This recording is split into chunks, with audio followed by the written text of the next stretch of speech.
Well, that just felt all too familiar. Chelsea inept in the final third, no cutting edge. Draw 1-1 to Man United. Let's get into it. And blue is the colour. SCN! Drogba! Lampard! That could be the championship!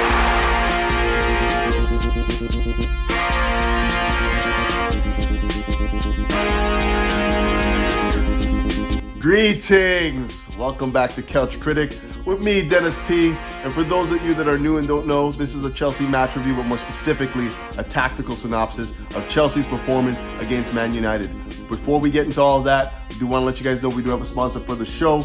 They go by the name of Major League Socks. And fellas, if you ever want to walk in the footsteps of greatness, you know what to do. Hit them up. The link is in the description.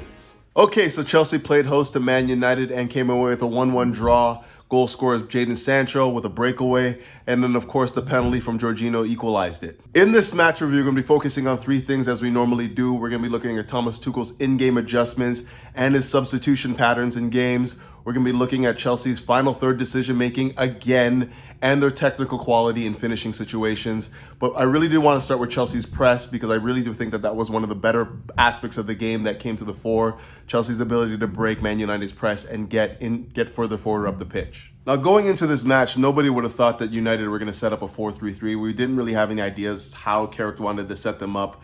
And of course, we didn't expect Ronaldo not to play. And it was that difference that made a difference in their ability to press the ball.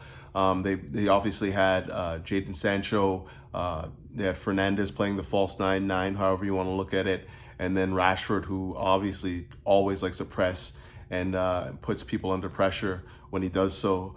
But I thought that Chelsea handled it extremely well. You know, they basically played three defensive midfielders, and the midfield was basically wide open for Chelsea to just, you know, once they broke through that first wave of the press, they had acres of space and utilized it quite well. You always saw the likes of, you know, Rudiger come infield to Jorginho. Jorginho looked to go out wide to Alonso and then advance it forward to Callum Hudson-Odoi. And we saw that time and again where Chelsea broke United's lines and got in behind them just based on the fact that we were just so calm and composed when they pressed us. I mean, United don't really necessarily press a lot, and it shows in the stats over the season. They haven't really looked to put a lot of pressures in the final third.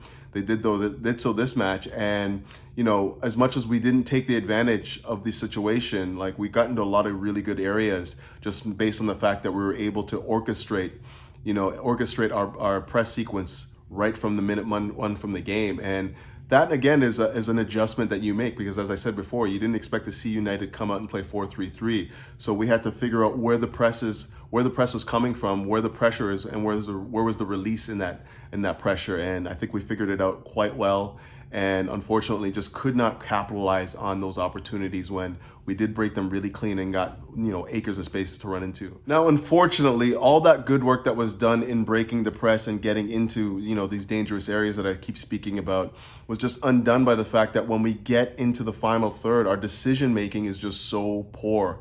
I mean, time and time again, Chelsea get into these great areas and you expect them to just like have the game to slow down in their mind again and just pick the right pass, make the right decision, make the pass that gets somebody into a better position to score rather than just take the opportunities for yourself all the time.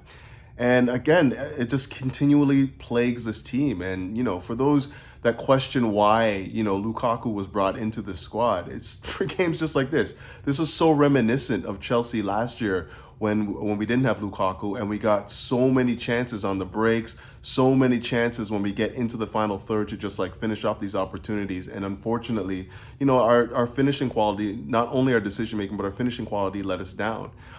Again, I don't want to be harping on anyone's names. I'm sure you guys watch the game and you understand what I'm talking about when I'm talking about decision making, and I'm talking about like getting your head up and looking at observing the pitch and like surveying it and making sure that you're seeing what's happening in front of you, around you, not just like head down, buried, dribbling and like shooting and not knowing where the net is. It's crazy with this team too, because when you think about it, we don't have any quality finishers in the attacking third. When you look at Ziyech, you look at Pulisic, he's okay, I guess. Werner, terrible. You know, Callum Hudson-Odoi, definitely not good. Mason Mount also not good. Like Havertz not very good as well.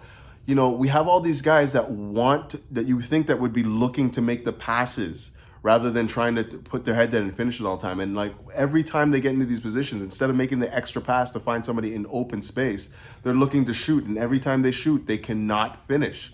It's mind-boggling. You think that these guys are more playmakers, and instead of making the play that would most definitely lead to a goal, they're shooting, and you know, it's a wayward shot after wayward shot, or it's, you know, it's a scuffed kick here, or you know, a block shot here, a block shot there, and like it's just getting so frustrating, man. You know, you see this team work so hard to get into those positions, and then just like fluff their lines every time they get there. I can't defend this anymore. Like Werner in the final third, his finishing and his, like for a striker, a guy that you expect to score like 10, 15, 20 goals, his technique and ball striking is subpar. Like he doesn't time the time when to strike the ball. He doesn't time it very well. He's always scuffing his shots. It's always a toe poke here. He never really gets to the point where he's striking the ball clean. It's frustrating because this is a striker. This is what you get paid the big dollars to do. Be able to strike the ball clean and finish. And every time he gets into these areas, it's like the game just speeds up for him. He's like, oh my God, I gotta hit the ball. And he scuffs it every time. So I'm really frustrated with his performance today. To call him a striker and not see him like actually strike the ball clean is really frustrating. And you know, we can go on and on about that, but he's not the only culprit. Like you look at guys like Z. I thought Ziyech had actually a decent game in terms of playmaking. He did make some really intelligent passes that broke again the press and got guys in behind. Like Ruben Loftus-Cheek went for a dash a couple times. He got Pulisic in right at the end, obviously, and you know, he was okay. But again, when you see him in that final third and you want him to just like strike the ball, get in the area where he's striking it clean, it's almost always into a defender or wayward. And that is just the frustration of this squad right now. We can get into these areas at will, but we just don't have anyone to get on the end of things. And I'm waiting for the return of Lukaku. I know that there's all sorts of talk about, you know, and consternation about like how we play without him and whether or not he can fit into how we play, you know, to pull defenders out of position and stuff like that. But to be quite honest with you, I think games like this are a perfect illustration as to why you need a guy like Lukaku on your team.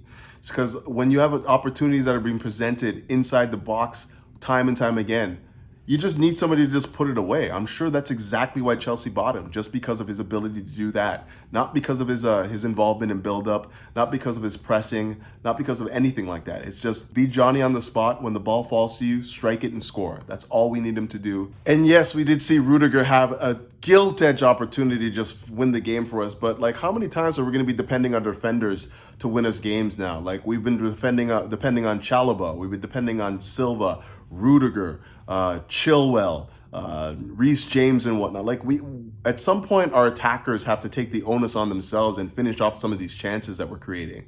You know, it was a bad miss. You really wish that he would have just, like, you know, controlled it first before he struck it, because he had all sorts of time.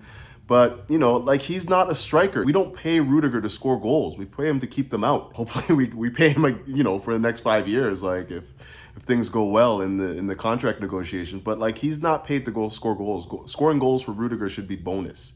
And unfortunately, you know, we needed that one today just to get the 3 points, and you know, he ballooned it. But I don't necessarily hold him accountable for that, because we had a plethora of chances right before that you know, fell to strikers who you expect to score, and you know, they didn't. So here we are, a 1-1 draw against a squad, a team that is ravaged with injuries and suspensions, and you know, morale's really low and whatnot, and we can't take advantage.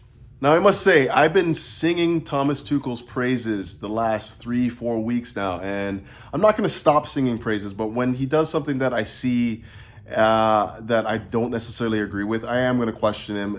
I'm not questioning him as a manager. I think he's still top 3 manager in the world right now, just in terms of like what quality he gets out of his squads and whatnot. But sometimes there's a couple decisions that you make in big matches that, you know, are crucial, and you know, your ability to adjust and make up for them has to be on display if you're a really, really top manager. And you know, like the first decision, you know, I'm still trying to figure out. I don't know if anyone else is with me on this. As much as it was Jorginho's error, like, tactically, what is he doing in that position?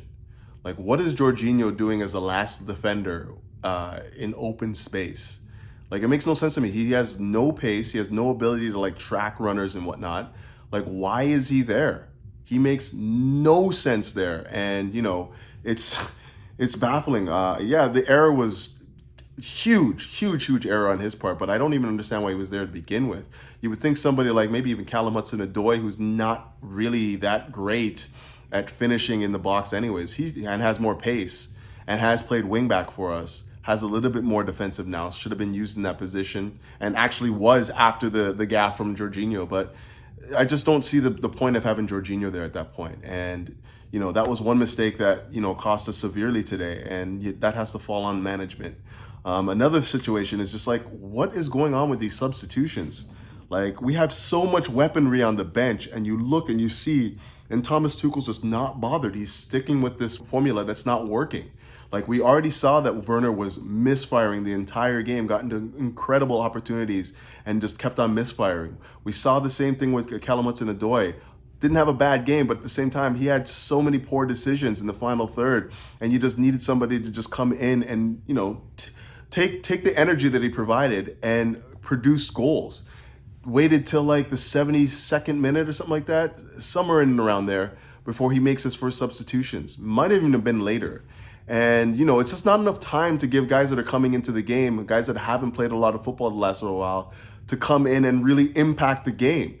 You know, I thought Pulisic had an opportunity to and delivered the last ball to Rudiger, but, you know, if you give him a little bit more of a runway to actually impact the final third, I think that he's an effective player. You can say the same about Mason Mount. I mean, he was a little bit ineffectual when he came in, but the energy that he provided when he did come onto the pitch was noticeable. Like, you saw him like battling with Bailly, you saw him like, you know, tussling with Wan-Bissaka at times and whatnot, and, you know, getting involved in the final third. And you just feel like he was just starting to get, you know, a foothold in the match, come to grips with the pace of the match. Unfortunately, he just doesn't have enough runway to really find his feet. You know, the same could be said for Lukaku. Like, we were misfiring the entire game. What more evidence do you need that you have to bring on your best striker? And I don't know why you wait till like the 82nd minute or something like that to bring on somebody that you know is just itching to go score against his former team. You know, and you know that you can create opportunities. He took off Alonso and he moved Reece James over to the left flank, and obviously he had Pulisic playing right wing back. And I thought that was like an important substitution and a nice little tactical wrinkle, because it gave Reece James the opportunity to play more in-swingers into Lukaku and find his head and whatnot. And if we would have had more of an opportunity for them to get on the same page together, I think that we would have found something like that in the final third. Like, they did have that one cross where Reece James got it on his right and in-swung it into Lukaku, and it just like slightly missed him. Like, it was maybe like about a foot over his head and whatnot. But I just feel like the opportunities would have been knocking had we have changed the shape, changed the tactics, and brought on the personnel to affect the game a lot earlier. And, you know, I see this a lot with Thomas Tuchel. Like, you get into these situations where, you know, the game is calling for something, and instead of making that substitution at the moment where you feel like it needs that injection, he makes that substitution maybe like 10 minutes after the fact. And like, the energy, the verb, and the connection, the moments are just lacking at that point, because you're just not giving the guys enough time to come to grips with the pace of the match, you know, the rhythm of the match. And, you know, it reared its ugly head today. And unfortunately, I'm hoping that this is one of those opportunities where we're just learning when to impact games, how we impact games. And, you know, the next game, when a situation like this arises again, he doesn't waste any time. He makes that decision immediately. Like, don't delay on those, man. Let's get that in, as those changes in right away, and rely on the firepower that was on the bench to get us through the match. That's basically it. You know, I love Thomas Tuchel. I think he's an incredible tactician, incredible manager, credible man manager. But just sometimes the in-game decisions are just a little bit too slow for me. But I do think I'm going to wrap it up there. Chelsea, once again, an opportunity to really, really like take that title race by the scruff of the neck and like just show people that we're here. You know, a wounded opponent in Man United, you know, all sorts of injuries, you know, turmoil in the dressing room. You know, they got a new manager, Carrick, inexperienced character. We should have been taking them to the cleaners tactically, and we just didn't. We allowed them to get into the game, and obviously a gaffe, the mistake by Jorginho was costly, but like it wasn't just that. Like we had so many opportunities where we're building from the back and making errors. We just weren't match sharp, and these are the things that I'm talking about. Like when I expect Tuchel to get these guys match ready, match sharp for big games, and we just haven't seen that the last little while. Obviously the Man City game we were caught flat-footed, we lost that game. The Liverpool game, I thought we had every intention to win that and should have. Got a man sent off and it changed the game, but we're stalwarts and we defended really well and broke really well, and on another day probably could have won that. But in this game against United, where they're just reeling, and all we have to do is just deliver that final hammer blow. We're not taking the game to them. We're waiting for them to make mistakes and stuff like that. And they made plenty of them, but not enough for us who are inept in the final third to take advantage of them. So, I just feel like in games like this, a game like City would just take it to them, and just dominate them, get into the dangerous areas and execute. Liverpool, we already know what they do, and this is exactly why I think Chelsea is still just offensively a step behind these teams. As much as we're scoring a lot of goals, we're a step behind because our decision making, our immaturity in the final third is just coming to the fore too often. And those two teams in particular have veterans that know how to take opportunities and finish, and it could be the difference in the title race. Let's be honest, man. The experience that they have up there, but we are growing, we are getting more healthy, and the reason why we brought Lukaku in is for moments like this. So I'm hoping that going forward now he doesn't have any more major injuries or anything like that, and we can just get into this Christmas period and take these opportunities that are being presented. Like, we're getting into great areas. It's just a matter of finishing now. We know we have a rock solid defense. We know once we have our full complement of midfielders, we have probably the best midfield in Europe right now. It's just taking these opportunities now. So you know what to do, guys. We got Watford in the midweek, and I'm looking for a bounce back. I expect Tuchel to change the lineup a little bit again. I think Ziyech might keep his place. I expect Lukaku to come back into the fold, and Mason Mount possibly as well. Potentially Callum Hudson-Odoi keeps his place as well. But again, the decision making in the final third is just plaguing us. So who knows? We'll have to see. But until then, you guys know what to do. Keep the blue flag flying high and up the shelves. Keep your heads up as well. Peace.